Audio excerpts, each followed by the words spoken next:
Hello, I'm Joe Connolly of WABC Radio, here with attorney Gary Angiuli of Angiuli and Gentile Family and Business Law Firm on Staten Island. Gary, before we hear your insights from years of practicing law, and we'll hear about different types of legal situations, I want to start by asking you about something that you said to me when we spoke recently. And no one has ever said this to me before.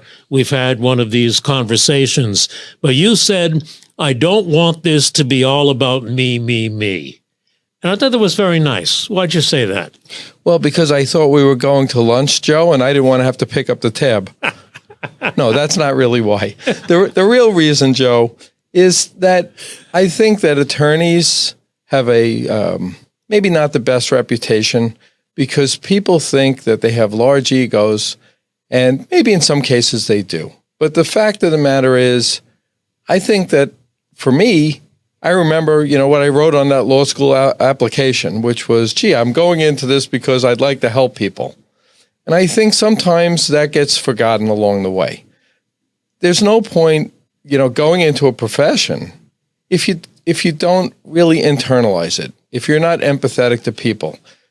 You can go into many jobs to make a living. But it seems to me that if you're going to go into law, it's like the line from Evita, when Evita's husband says to him, come to think of it, why not do a couple of the things we promised to, right? I mean, we're here to help people. And I know that sounds maybe trite or maybe insincere, but the fact of the matter is, for me and our firm, we have a sign over our main staff area, and it says, create raving fans. And I got that saying from a book called Fanocracy. I'm not interested in people just paying us. I am truly interested. And I can say my partner, Anna Marie Gentile, and my other partner, Erin Colgan, and my other partner, Stephanie DeMario, all four of us go to sleep at night, not saying, hey, what did we build this week, but did we make a difference in someone's life? And that really is true. I think there are plenty of law firms to choose from, right? Every time a delicatessen closes in New York, another law firm opens. Why choose us? And I think what really matters is, for us, it's a calling, right? I mean, it comes down to, if you don't care about people, you got the wrong job. It's so nice of you to hear. And to move on, I know that one of your growing areas is an area in which a lot of people want help, and they're very stressed out, and they're going through a tough situation, and that's family law, which means divorce and child custody. What advice do you have for people facing those issues, Gary? So I think one of the biggest challenges people have, Joe, when they're going into the arena of contemplating a divorce is that they believe that it's some sort of personal failure. And our entire philosophy in our firm is the complete antithesis, 180 degrees away from that. And basically that it is not failure to get a divorce. It is a realization that you have one life to live, that in many cases your children have one life to live, and you need to do it right. And sometimes people grow together, and sadly, sometimes people grow apart. And when they grow apart, it's important to recognize it and to say, I only get one shot at this lifetime, and I want to be on a better path. So to me, divorce is like a rebirth. It's a painful process. I mean, we would never sugarcoat it. But so many of our clients go on to have a much better life afterwards. They meet another significant other. They fall in love again. They have a better life. I don't want to use the term fairy tale ending, because when you're going through this very painful process of divorce, you can't imagine a fairy tale ending for yourself. All you can think of is there's not enough money to split. My kids are going to get bounced back and forth between different situations, and all the very sad things that people have to deal with in the subject of divorce. But divorce is a finite process. It does not go on forever. It may take a year, it may take 2 years, it may take 3 years. But when it's done, it's done. And now you have a new path. Now, when you're on that path, you could turn left You can go straight or you can turn right. Whatever path you choose is yours for the taking. But at the end of the day, you're going to have a new path, a new beginning. And for me and for my firm and for my partners, we think that we're giving people a new shot at life. And by the way, parenthetically, I'll say to you that we also do estate planning, elder law. And if you're not familiar with elder law, that's a situation where we try and protect people's assets if they're going into a nursing home. And most people don't understand the rules around that, but anybody who has parents of an age where that could happen, and we always hope that won't happen, but the reality is that it does happen to some people, Joe. We've seen families bankrupted by that process just because they didn't do the planning. So there's so much, when you say family law, yes, we handle divorces, but we also handle wills, trusts, estates, and everybody thinks that's some morbid topic, but the reality is that you have to plan for your future because there are rules that will allow you to hang on to your wealth that's been built through a lifetime. You might have a home, you might have a pension, you might have some money in the bank, you might have some stocks. And we have great strategies if you give us enough time, because there's a 5-year look back for some of this planning. So you really, 1 month in a nursing home could cost $15,000 to $20,000. Just before we get more into that, which is very interesting, when you give that talk about divorce as starting a new era, I have to believe that must put clients just at ease or help them take a breath or two because they're nervous and anxious when they come to you. You must help people a lot with that message as much as possible. Well, I think it's a different message than the one that they were expecting, right? What they're expecting is, how much does it cost? How painful will this process be? What am I going to end up with in the end? How is it going to be detrimental to the whole family? And nobody should live in an abusive relationship. No one should live in a loveless marriage. No one should live in a home where there's substance abuse. And that's not to say you don't try everything. We're not there to encourage divorce. That's certainly not what our firm is about. But if you're at the end of the road, you have two choices. Live in misery, and that includes your children in many cases, or take a brave step and find a better life. Wow. How about the elder law? What is and I've heard this, what you mentioned about being wiped out with the nursing home or residential care. What is the main thing about elder law that parents and their children, probably helping them hopefully, have to know about not getting wiped out on elder care? So it's a great question, and my partner Anna Marie Gentile and my other partner Stephanie DeMario are really, quite skilled in this department.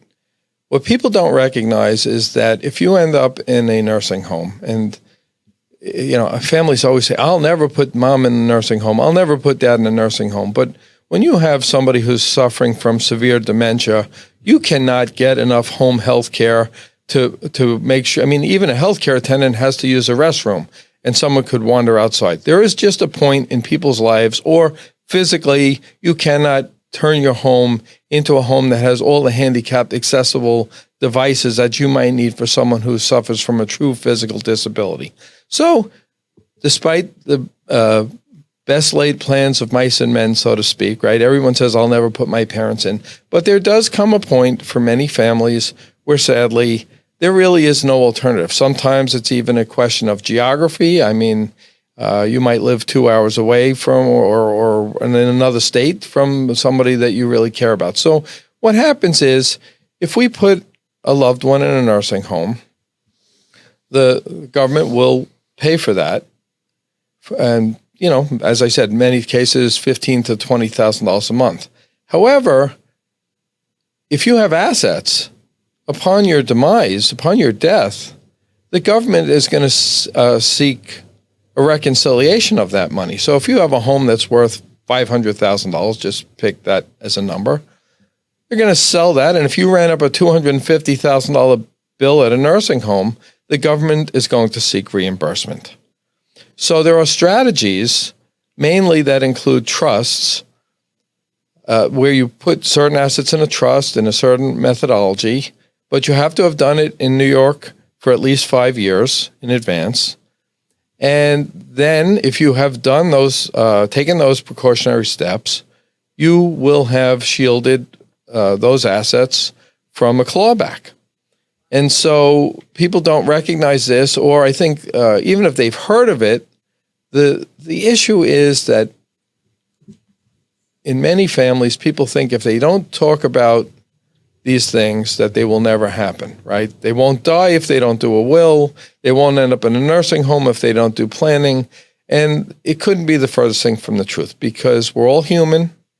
And I think statistically, last time I checked, everybody was certainly going to die at some point. But a large percentage of people end up really needing professional, skilled nursing home care.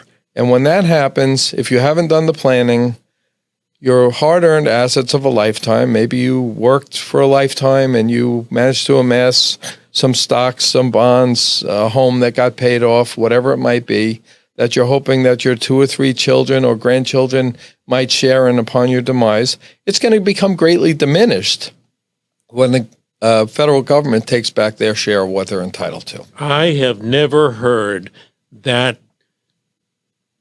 those details about nursing home costs explained as clearly as you have just explained them. What department of government, they will pay your nursing home? Is that Medicare? I believe it's Medicaid. Medicaid. Right. But they get reimbursed. Yeah. So the nursing home, when you go into a nursing home, shelter some starting 5 years before. That's the federal government will pay. Yeah. And the nursing home are the ones being reimbursed. The question is whether or not your assets will have to repay the federal government. Wow. So it's something a lot of people don't know about. More people are finding out about at this point. But, we want to be, our firm, we really strive to be family lawyers, right? And so we talked about family law in the context of a divorce, but you might be buying or selling a home. You might be buying or selling a business or a franchise. You might be doing some Medicaid planning, right? There's so many different things that we can help you with at our firm. And I don't want this to sound like a sales pitch, because it's not. It's just that people don't know. They're afraid of lawyers. They hear all this stuff about lawyers who don't call them back, or they're just going to charge them lots of money. And so I think people need to understand that finding a law firm that you're comfortable with, establishing a relationship with for the long term, not to just go when you're in crisis. People tend to think of lawyers, maybe it's all that advertising about injuries. If you had an injury, come to us, we'll get you money. But, it is attorneys and counselors at law. And I think we fancy ourselves counselors at law. I always tell the story. For me, I kind of like to think of our brand promise, Angiuli and Gentile, as I don't like to use the word brand, because it sounds very salesy, right? But there is an image, a culture that every firm that you deal with, whether it's a restaurant, whether it's a law firm, whether it's a doctor, they all have their own cultures, right? And for lack of a better term, brand promise is, I want you to really feel when you come to us like you're getting a hug, right? Not just that you hired a lawyer. And, we used to have a tagline on our advertising that said, "We'll take it from here." And I thought, wow, that's really good. I was so proud of myself for that tagline at the time.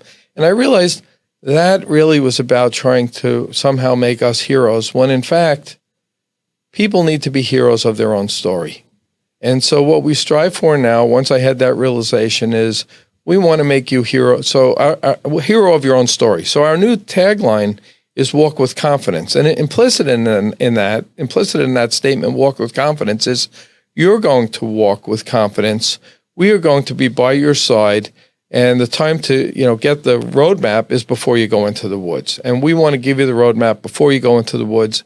And that's what we're about, is exactly that sentiment, that if you give us your trust, we won't squander it, and we will be your strategic partners. You know, I don't know if you know this, Joe, but there's actually only like 6 or 7 basic movie plots.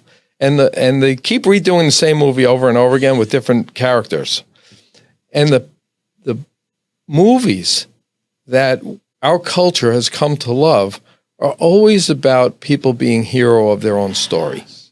And so when I talk about a subject like divorce, it's not about, well, we got you more money because at the end of the process, you're going to get something that approximates fair, whether it feels fair or not, because that's just the way the system works. No judge is going to let you have an unfair result. You know, no one's going to out-lawyer you if you're a reasonably competent lawyer. You're going to have all the disclosures. Everybody's going to see the finances, right? So it is not, it feels about money or a big fight when you're in the middle of it.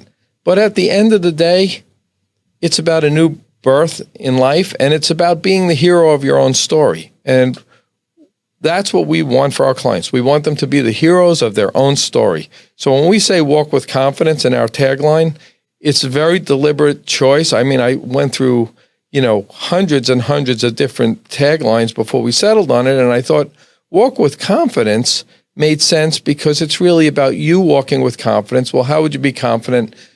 You need to have the right map, the right guide. Hopefully we're the right guides. That's what it's about for us. We're guides. We don't want to put ourselves up on some pedestal like everybody's the best lawyer, the best doctor, the best whatever. I think there's plenty of competency out there. But I think what lacks out there in many cases is humility and empathy.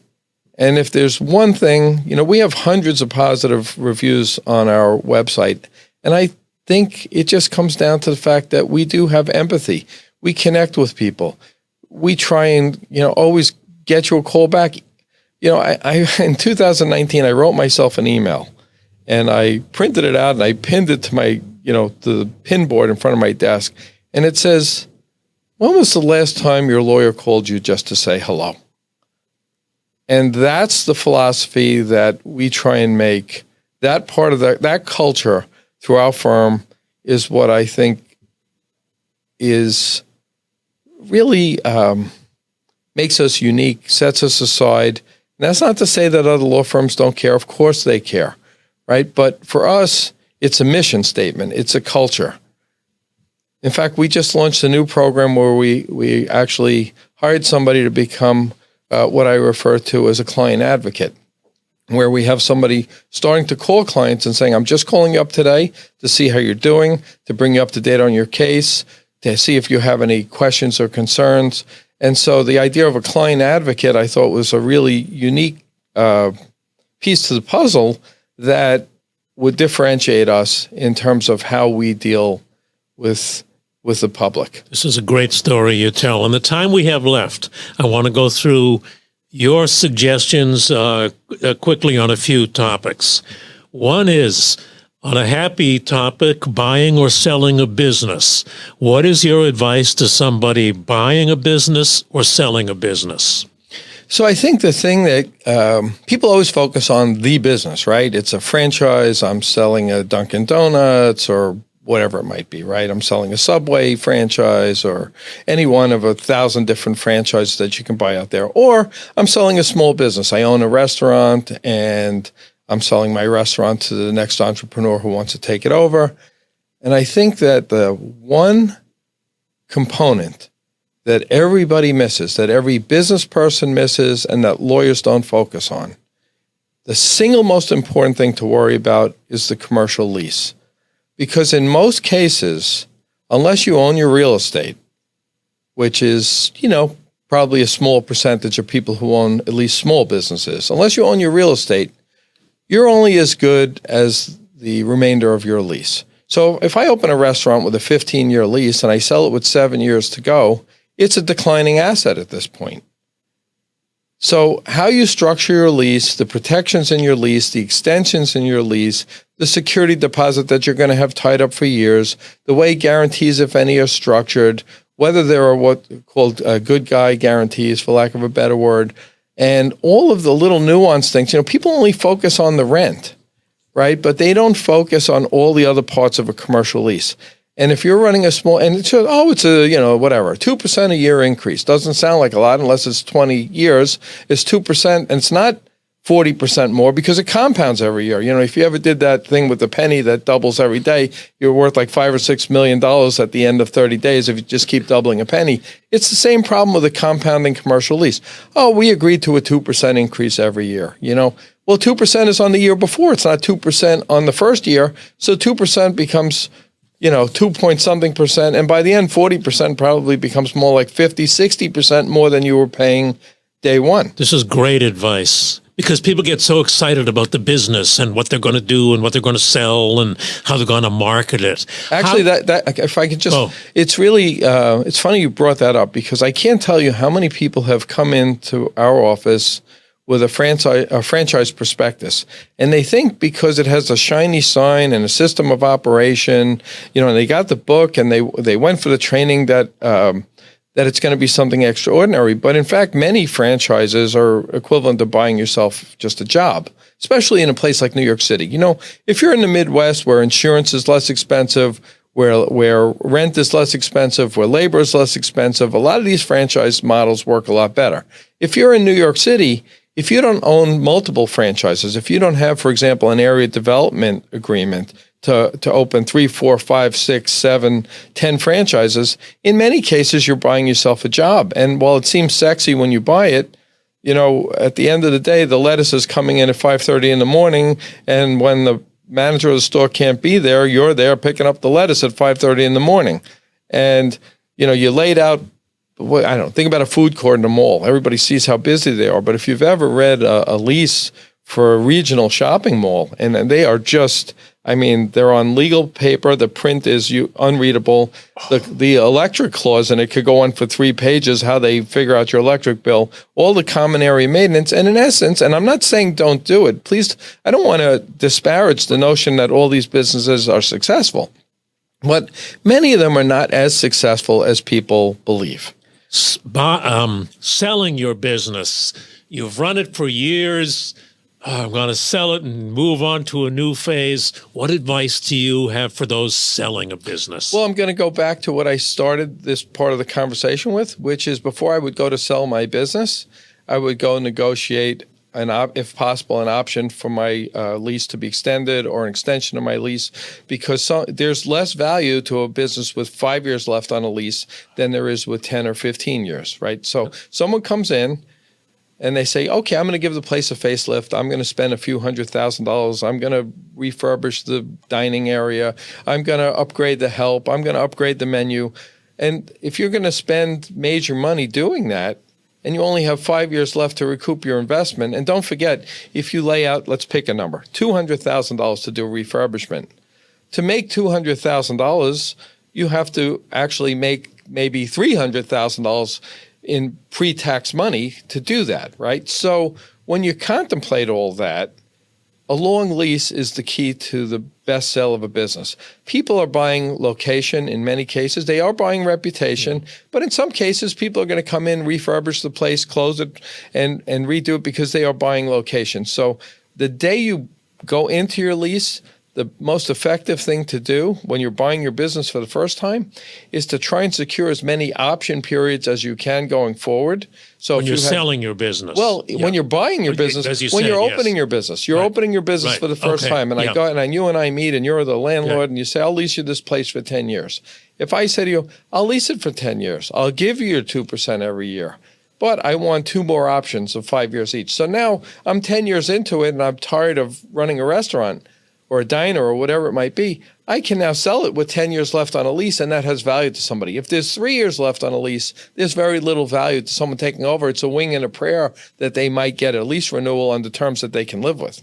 We just have a few minutes left, and I want to ask a couple of other questions, but I want to have you back another time after this. How about selling? I don't know if I have any other good advice, so I don't know if that'll happen. I think you do. Advice for selling a business or professional services business.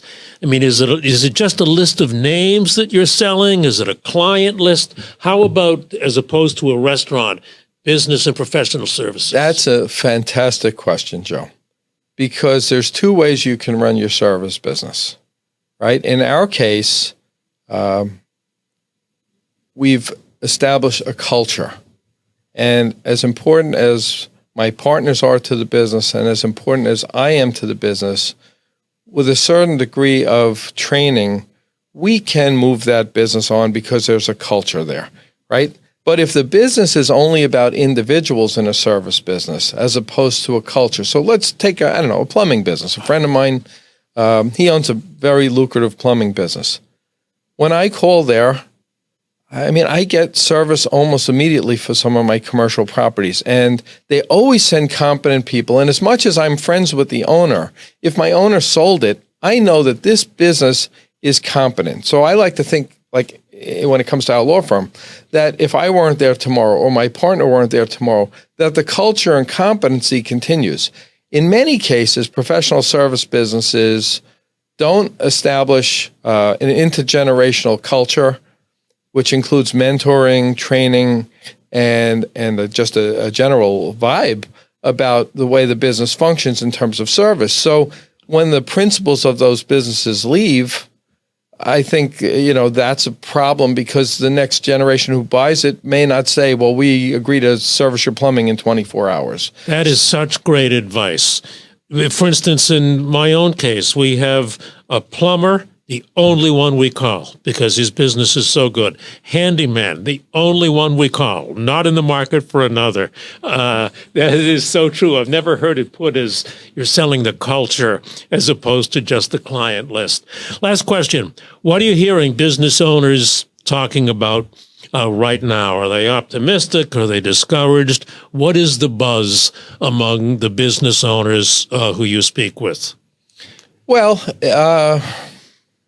it's a great question. We're at a tenuous moment in our country's history, and it's either going to have a wonderful ending or maybe an ending that is not one that people were hoping for. So I think that there's a very tenuous feeling out there. It's businesses are doing well. It's not that they're not doing well, but I was just listening to the radio this morning and somebody talking about how their supply chain is currently being destroyed and they don't know what they're going to do in another month if things aren't worked out. So I think it does depend on the nature of your business. I think I like to believe a lot of this will shake out in the wash, but it is a time that is, I like to use the word tenuous. I don't think anybody wakes up in the morning just thinking, "Oh, it's fine." We don't know if it's fine. We like to have faith in our government, and hopefully, it's going to be fine. But it is a major shift in the paradigm of the entire world when America does what it's doing now. So I think it depends on if you're in a service business, which, businesses like my law firm are feeling fairly confident because we know what we provide, how we provide it, and I don't think we're going to be affected by supply chains. But if I were in a home improvement business and I were getting, hinges from China or whatever, everything's going to go up. And so I think we just have to wait and see. And most people I talk to are just praying for the best and preparing for the worst. But, everybody tries to keep optimistic and happy, but we can't sugarcoat it and pretend that it's all fine. I listen to WABC all the time, and I know that Mr. Catsimatidis, John, is very optimistic. I know he has conversations routinely with the president, and I know that he says that have faith, there's a plan, and everything's going to be good. And John Catsimatidis' word is good enough for me. So I'm optimistic, and that's the message I spread amongst my friends. I have really enjoyed talking with you, and I think that you must have very fortunate clients to have you as their lawyer and, as you say, counselor. Thank you. That's Gary Angiuli of Angiuli and Gentile law firm, and thank you so much. Thank you for the opportunity, Joe. It's been a pleasure.